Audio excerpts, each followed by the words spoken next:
Assalamualaikum warahmatullahi wabarakatuh. Jadi hari ini kita akan teruskan untuk bab 2 kita, iaitu ekosistem. Untuk 2.1, kita akan belajar berkenaan dengan aliran tenaga dalam ekosistem. Sebelum itu, kita hendaklah memahami konsep ekosistem. Ekosistem mempunyai organisma hidup seperti tumbuhan, haiwan yang berinteraksi antara satu sama lain dan dengan unsur-unsur bukan hidup. Jadi di sini kita bolehlah kaitkan di mana ekosistem adalah satu interaksi di mana interaksi berkenaan adalah di antara haiwan, tumbuhan, iaitu unsur-unsur hidup dan juga unsur-unsur yang tidak hidup ataupun bukan hidup seperti batu, sungai, air. Kemudian ekosistem melibatkan aliran tenaga. Jadi apakah sumber tenaga utama yang kita ada? Sumber utama tenaga ialah cahaya matahari. Jadi, di sini awak boleh bayangkan cahaya matahari adalah satu sumber tenaga yang sangat besar bagi kita. Sangat penting di mana segala di muka bumi ini tidak akan hidup dan akan mati sekiranya tiada cahaya matahari. Contohnya di sini, kita akan ambil satu contoh di mana tumbuhan hijau. Pokok, cuba awak bayangkan. Sekiranya pokok tiada matahari.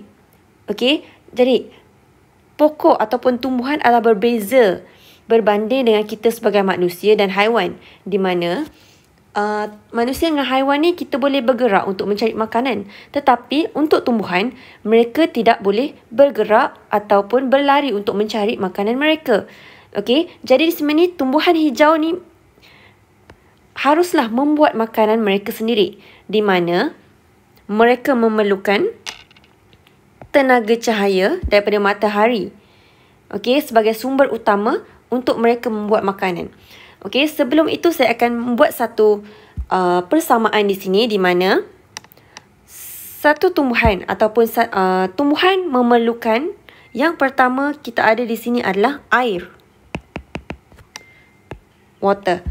Okey, kemudian apa yang kita perlukan lagi adalah gas karbon dioksida ataupun CO2. Okey, karbon dioksida. Dia memerlukan cahaya matahari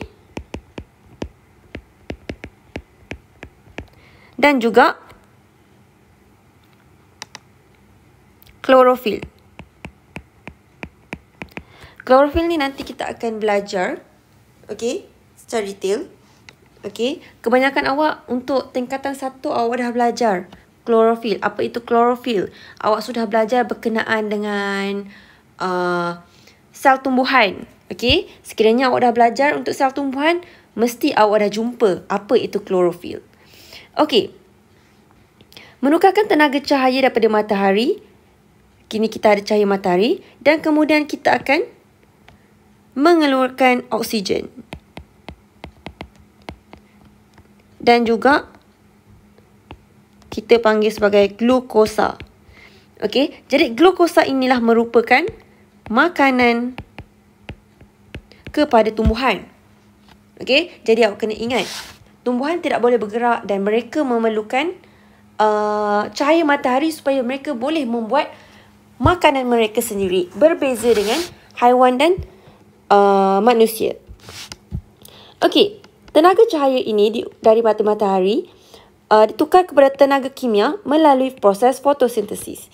Okey, jadi tenaga kimia yang dimaksudkan ini adalah glukosa tadi. Tenaga kimia tersebut dipindahkan kepada pengguna primer, kemudian pengguna sekunder dan akhirnya tertier di dalam rantai makanan. Okey, jadi untuk proses di mana ianya dipindahkan nanti kita akan belajar dalam slide seterusnya. Okey, jadi sebelum tu awak dah faham konsep untuk fotosintesis, awak dah faham apa kepentingan cahaya matahari sebagai sumber utama kepada tumbuhan. Kita akan tengok bab seterusnya. Okey, untuk yang ini awak akan belajar berkenaan dengan pengeluar, pengguna dan pengurai. Okey, sebelum tu saya nak tekankan kepada awak, semua organisma, semua benda yang hidup di atas muka bumi ni sangat bergantung antara satu sama lain. Okey, jadi kita akan belajar lebih detail ataupun lebih terperinci berkenaan ini dalam bab ini. Okey, jadi kalau awak perhatikan rantaian makanan ni, okey, rantaian makanan ni di mana awak ada pengeluar yang pertama. Okey, sebelum saya terangkan berkenaan apa itu pengeluar, saya terangkan berkenaan dengan keseluruhan dulu. Okey, biasa awak akan ada pengeluar diikuti dengan pengguna primer, pengguna sekunder, pengguna tertiar, pengguna quaternary dan juga pengurai. Okey, ini yang kita sebutkan sebagai rantai makanan. Okey, macam yang saya kata, setiap organisma di dalam muka bumi ini bergantungan antara satu sama lain. Okey, jadi sebelum itu, saya nak terangkan berkenaan dengan anak panah ni. Okey, di mana anak panah ni bermaksud bukan dimakan oleh ya. Okey, anak panah ini bermaksud energy flow ataupun aliran tenaga. Okey, di mana tenaga daripada pengeluar akan dipindahkan kepada belalang. Okey, sekiranya belalang memakan rumput yang ada. Okey, jadi sebelum kita teruskan dengan yang lain, saya akan terangkan berkenaan dengan pengeluar dulu. Okey, jadi ini adalah kita punya topik yang pertama di mana kita akan belajar berkenaan dengan pengeluar. Okey, apa itu pengeluar? Organisma yang boleh membuat makanan sendiri. Tadi saya dah terangkan apa itu pengeluar, di mana pengeluar ni semestinya ianya adalah tumbuhan. Okey, tak ada benda lain. Pengeluar dia tak akan jadi katak ke, belalang ke, tak mungkin.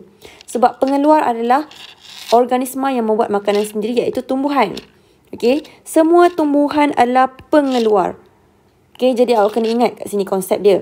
Sekiranya ada apa-apa soalan yang mengatakan apakah itu pengeluar, awak harus jawab, pengeluar adalah organisma yang boleh membuat makanan sendiri. Okey? Itu adalah konsep pengeluar. Tak kisahlah, pengeluar ni contohnya macam rumput, tumbuhan lain, okey, dia masih pengeluar. Kita akan kategorikan dia sebagai pengeluar. Padi pun dikatakan sebagai pengeluar. Okey. Kemudian kita akan teruskan dengan pengguna primer. Okey, ini kita akan teruskan dengan pengguna primer dahulu. Pengguna primer ialah pengguna sebelum tu. Pengguna ialah organisma yang memakan organisma lain. Okey. Jadi apa-apa haiwan atau apa-apa haiwan yang makan organisma lain, kita akan katakan dia sebagai pengguna. Okey, pengguna itu adalah term dia. Pengguna primer ialah haiwan herbivore dan omnivore yang memakan pengeluar. Okey, jadi awak kena ingat, haiwan herbivore ialah haiwan yang makan tumbuhan. Omnivore adalah haiwan yang makan tumbuhan dan haiwan, kedua-duanya. Okey, jadi ini bergantung kepada haiwan dia. Kadang-kadang ada haiwan tu dia makan tumbuhan saja. Kadang-kadang ada haiwan tu dia makan tumbuhan dan haiwan. Okey? Jadi, awak boleh tengok kat sini pengguna primer ni adalah belalang. Di mana belalang ni, okey, tadi kita ada pengeluar, di mana pengeluar kita adalah tumbuhan, iaitu rumput. Rumput dimakan oleh belalang. Rumput sebagai pengeluar dan belalang sebagai pengguna primer. Primer kat sini adalah yang pertama. Jadi, pengguna pertama. Okey? Kemudian kita masuk kepada pengguna sekunder. Di mana kalau kita nampak dekat sini, pengguna sekunder sini adalah katak. Okey, apa itu pengguna sekunder? Sekunder maksudnya yang kedua. Okey, haiwan omnivore dekat sini. Haiwan omnivore dan carnivore. Omnivore tadi kita dah nampak, haiwan yang makan tumbuhan dan haiwan, dan carnivore, haiwan yang makan haiwan sahaja. Okey? Haiwan omnivore dan carnivore yang makan pengguna primer. Jadi kalau dekat sini kita tengok konsep katak ni lah. Okey? Di mana katak ni makan belalang. Okey, dia makan belalang tadi. Okey, jadi katak dekat sini adalah pengguna sekunder ataupun pengguna kedua. Okey. Kita dah ada primer, kita dah ada sekunder, pertama dengan kedua, dan kemudian kita akan pergi kepada pengguna tertia. Okey, di mana pengguna tertia ni kita akan ada ular dekat sini. Di mana dekat sini kita nampak daripada carta alir tadi, katak dimakan oleh ular. Okey, kita panggil sebagai pengguna tertia. Pengguna yang ketiga. Okey, haiwan karnivor yang makan pengguna sekunder. Haiwan karnivor makan daging. Yang makan pengguna sekunder. Jadi pengguna sekunder tadi mestilah katak. Okey, jadi saiz pengguna tertia lebih besar berbanding pengguna primer dan sekunder. Okey, jadi kalau awak nampak kat sini saiz ular semestinya lebih besar daripada katak, lebih besar daripada belalang. Okey, jadi pengguna tertia kat sini saiz dia lebih berbeza. Okey. Kebanyakan carta alir dia akan berakhir dekat ular sahaja. Dia tak akan ada pengguna quaternary. Tetapi kadang-kadang ada beberapa kes akan ada pengguna quaternary yang ini adalah pengguna keempat. Okey, di mana haiwan ni adalah haiwan karnivor juga yang makan pengguna tertia. Okey, saiz badan lebih besar daripada pengguna yang lain. Okey, kalau awak nampak dekat sini, ini adalah helang. Okey, di mana helang ni dia makan ular. Okay, nampak tak? Biasa helang ni dia akan makan haiwan lain. Dia pun boleh makan burung yang lain. Contoh macam burung pipit, helang pun akan makan. Okey, jadi awak jangan pelik kalau awak nampak satu rantai makanan, ada helang makan burung pipit. Walaupun dia dalam satu kelas yang sama, okey, dia tetap akan makan antara satu sama lain. Di mana tadi kita dah tengok berkenaan dengan pengguna quaternary iaitu helang. Okey, kalau kita nampak helang ni macam sangat gah. Okey, dan dia tak akan mati, dia tak akan dimakan oleh mana-mana haiwan, dia tak akan senang, dia tak akan diancam lah. Okey, tetapi sebenarnya apa-apa benda yang hidup dekat dalam muka bumi ni dia akan mati. Tak kisahlah manusia, haiwan, tumbuhan, termasuklah helang. Okey, tak kisahlah dia mati ditembak ataupun dia mati secara semula jadi ataupun natural. Okey, contoh dekat sini bila helang mati, dia akan dimakan oleh pengurai. Apa itu pengurai kat sini? Okey, pengurai adalah organisma yang menguraikan haiwan dan tumbuhan-tumbuhan mati kepada bahan yang lebih ringkas ataupun nutrien. Okey, di mana dekat sini hubungan ni kita panggil sebagai saprofitism. Okey, contoh pengurai adalah kita ada cendawan. Okey, kita ada cacing. Cacing pun dikira sebagai pengurai juga. Kemudian kita ada serangga kecil. Okey, siput. Okey, ini adalah contoh-contoh pengurai. Okey, jadi contoh kita ambil dekat sini cacing. Okey, di mana cacing ni, cacing ni dia akan makan helang tadi, dan kemudian bila dia dah makan apa benda yang dimakan tu dia akan pecahkan kepada bahan-bahan kecil supaya bahan-bahan ini dapat diserap ke dalam tanah. Okey, jadi secara tidak langsung bahan-bahan yang dipecahkan tadi akan membantu dalam memberi nutrisi kepada pengeluar. Okey, sebab kalau kita tahu macam pengeluar ni iaitu tumbuhan, mereka ni pun memerlukan nutrisi juga, betul tak? Macam manusia sebab dia adalah benda hidup. Okey, jadi kat sini kita nampak daripada pengeluar tadi kepada pengguna primer, sekunder, tertiar, quaternary dan akhirnya kepada pengurai. Ini adalah satu cycle yang memang tak akan dapat kita putuskan. Okey, saya ulang balik sebab benda ni adalah satu benda yang terjadi dekat muka bumi dan sangat dekat dengan kita sebenarnya. Okey, sama juga macam manusia. Kalau kita mati pun kita akan diuraikan oleh pengurai. Manusia, tumbuhan, haiwan. Okey. Kemudian kita akan tengok rantai makanan. Okey, tadi kita dah nampak rantai makanan sebenarnya. Okey, jadi rantai makanan boleh digunakan untuk menunjukkan hubungan pemakanan antara organisma. Contoh dekat sini awak ada kubis. Kubis kan, iaitu pengeluar. Kubis ni pun adalah sejenis tumbuhan. Kalau tak tahu. Okey, contoh dekat sini kita ada pengguna primer. Di mana pengguna primer ni kita siput. Okey, biasa siput ni dia akan merosakkan tumbuhan. Okey, sebab tu kalau kita nampak, kalau kita ada tumbuhan, sayur-sayur, okey, kita akan nampak siput. Okey, kita ambil siput dan kita buang. Itu adalah yang sebaiknya. Okey, sebab siput ni dia akan makan tanaman awak. Okey, jadi dekat sini kita boleh nampak pengguna sekunder iaitu burung. Burung ni dia akan makan siput-siput yang ada pada kubis. Okey, ini yang kita panggil sebagai pengguna sekunder. Kemudian yang terakhir kita akan ada musang. Musang ni pun dia makan burung. Okey, kalau awak nak tahu, musang ni dia memang adalah carnivore yang biasa dia akan makan burung, biasa dia akan makan ayam. Okey, jadi memang normal. Jadi ini kita panggil sebagai pengguna tertier. Dan untuk pengetahuan awak, kita ada pengurai kan tadi. Tapi untuk pengurai biasanya kita tak akan masuk dalam rantai makanan. Okey, kecuali kalau soalan tu kata masukkan pengurai dalam rantai makanan, boleh, tak ada masalah. Okey.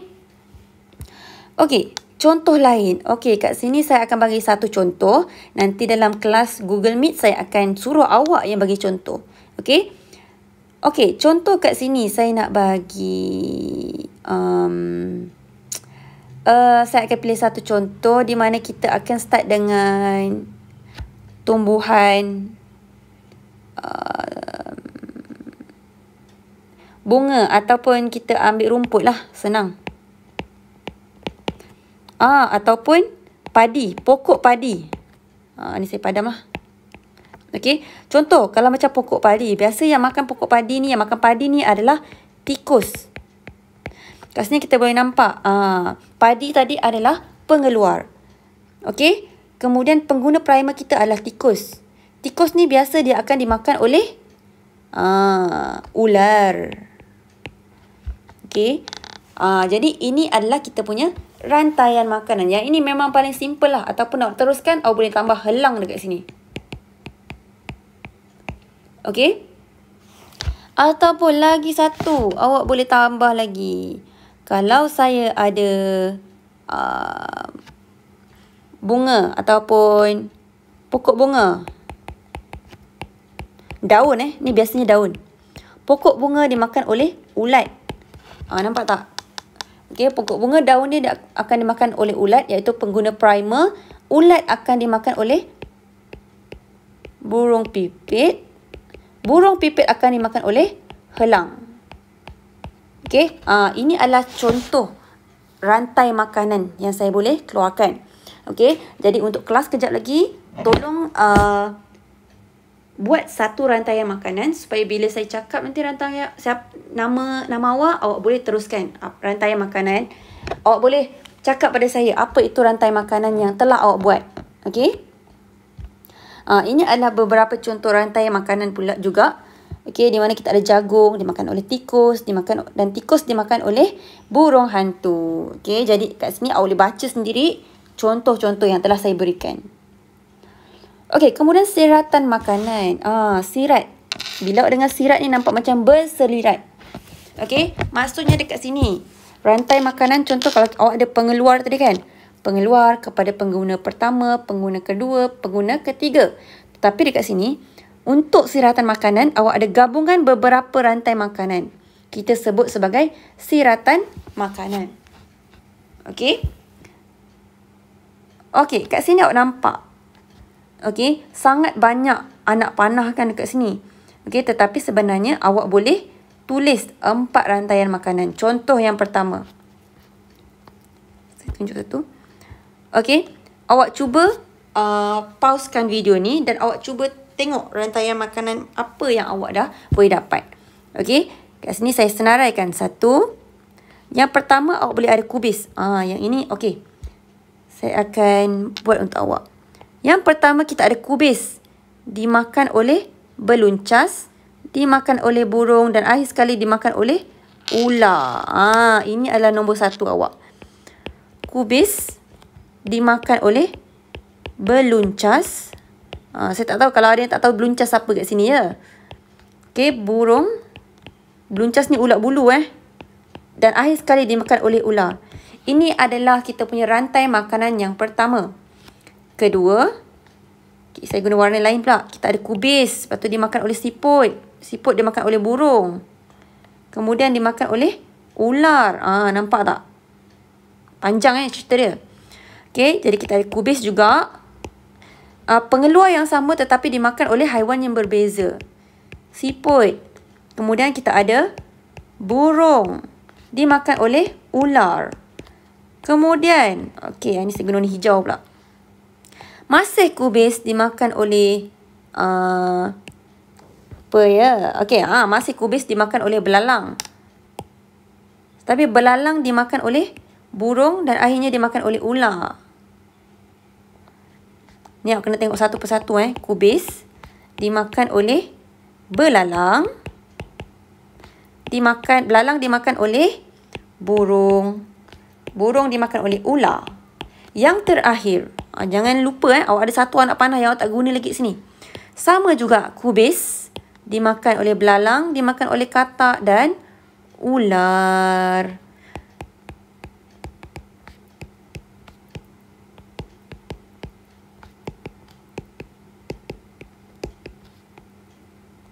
Okey, jadi awak nampak dekat sini, dalam satu siratan makanan tu ada beberapa rantai makanan. Okey, jadi awak kena tahu beza antara rantai makanan dengan siratan makanan. Okey. Okey, yang terakhir, aliran tenaga dalam siratan makanan. Tenaga dipindahkan daripada satu organisma kepada organisma yang lain dalam siratan makanan.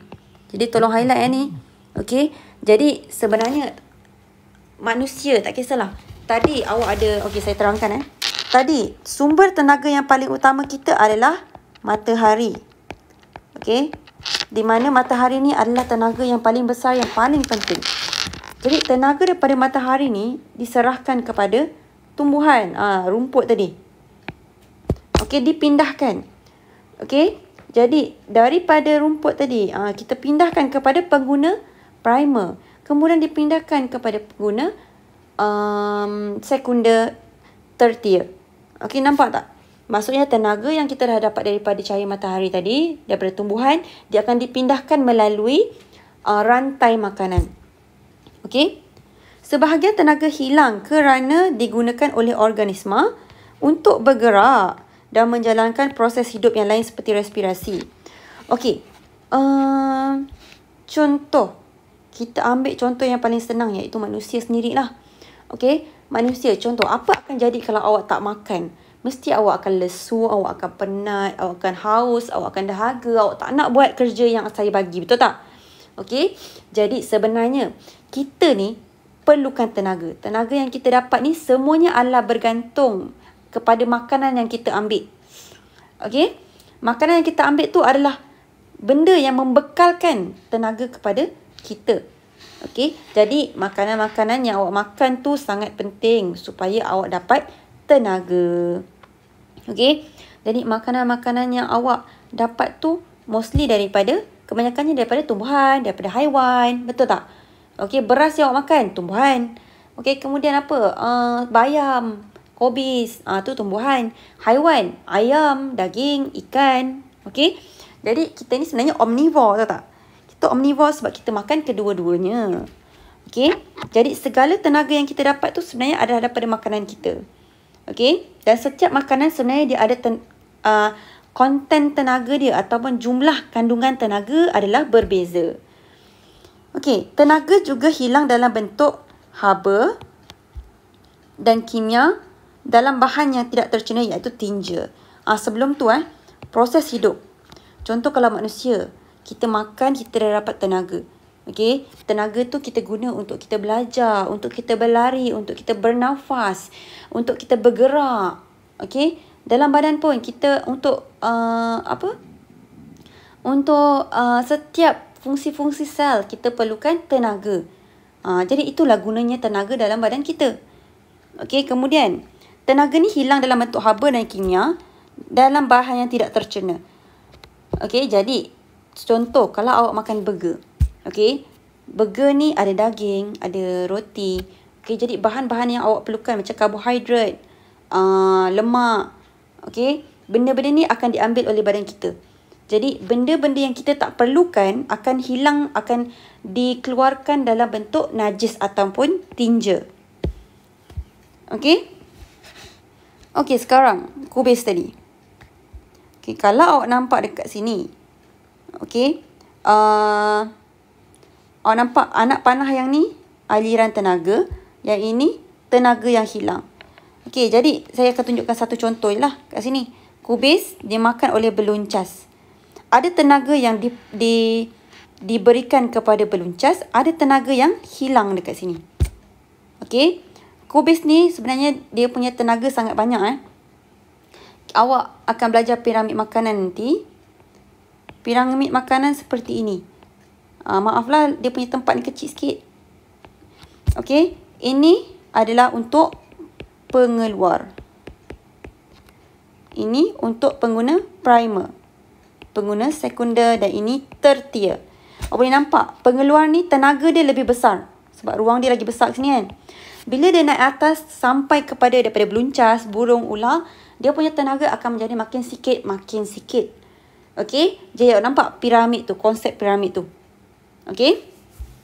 Dan awak boleh nampak tenaga yang hilang. Tak semestinya daripada kubis tadi kita ada tenaga yang banyak. Tenaga yang banyak tu akan dipas kepada ular. Tak. Okey, dalam masa ke masa akan ada tenaga yang dikeluarkan ataupun digunakan dalam bentuk lain. Okey, jadi ini adalah latihan formatif. Okey, yang ini awak akan buat selepas Google Meet kita sebentar lagi. Okey, sekian, terima kasih.